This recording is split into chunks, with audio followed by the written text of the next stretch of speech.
Hey everybody, it's Tommy Anderson. Easter weekend here in the beautiful sunny Southern California, and everybody have a safe and wonderful Easter, and remember the reason for the season is not just the Easter bunny for the kids. But today I want to talk to you about decals for models. I've gotten to the point in some cases I have to make my own decals because the older kits that I like to do, the vintage as we call it, they're sometimes 50, 60 years old. They're great kits, but the decals are no good. They have a tendency over time, even in a sealed box, turn yellow, and it's very hard to restore them. There's a couple techniques we use. One is putting them in direct sunlight for 2 or 3 days, and that seems in some cases to minimize the yellow, and in a couple of really lucky cases completely eliminate it. But in this case is a little different situation.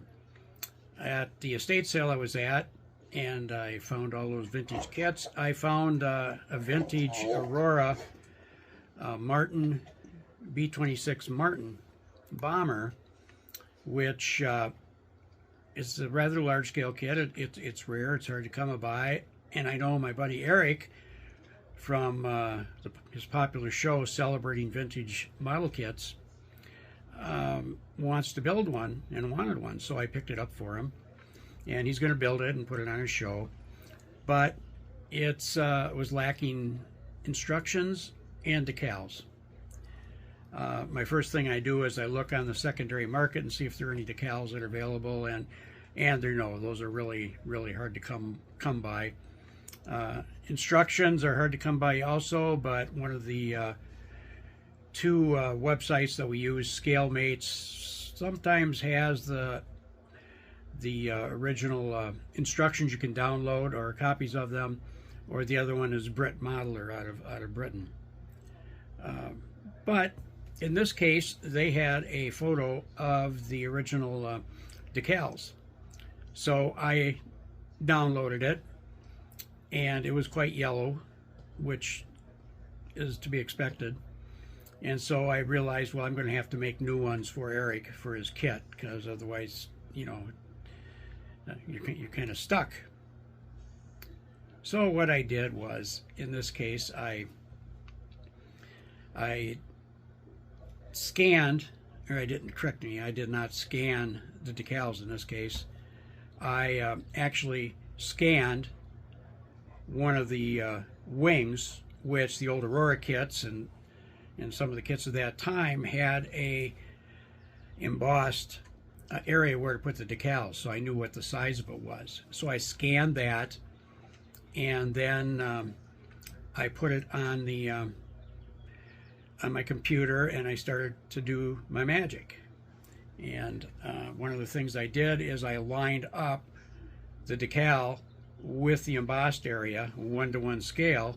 Once I had the scale, I could go to work on the actual making the decal. Now here I'm going to show this, what it looked like. This is the picture I got from ScaleMates, and you can see the yellowing, so which makes it really unusable. But I scanned it. After I scanned it, I scanned the wing, and you can see the USAF on there, and that's a 1-to-1 scale. And so I took those decals and I lined it up with that. I had the right scale, and then I went in and I recolored it. I recolored the decals. I made sure the colors were up. I whitened it. The yellow was all gone. I did all of that. And so then I had to I had to make them at this point. So I got out of that, and let me see if I can get out of this one. So I created a false background for them, because to save these they have to be a PNG, which doesn't have any background, just allows you to print the image itself. And so with that, I got rid of the background, and they were ready to print. And at this size, I could print 2 to 1 page. Now it gets a little tricky with white, because printers cannot print white. So if you were just to print off or take the decal sheets off that I created, this would be blank. You would not see any white on there. It would just be empty spaces.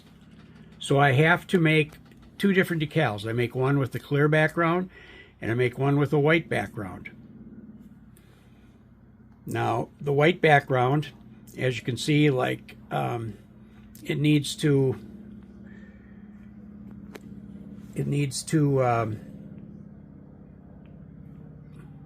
what I do is I do the solid one on white paper. Then you have to go in with an X-Acto knife, and you have to trim these to the size that you need, and then you can use those decals in place. If it's straight colors other than white, your duplicate decal will work fine. So I saved it, and I gave it to him, and now he's going to create that model with 1-to-1 scale reproduced decals.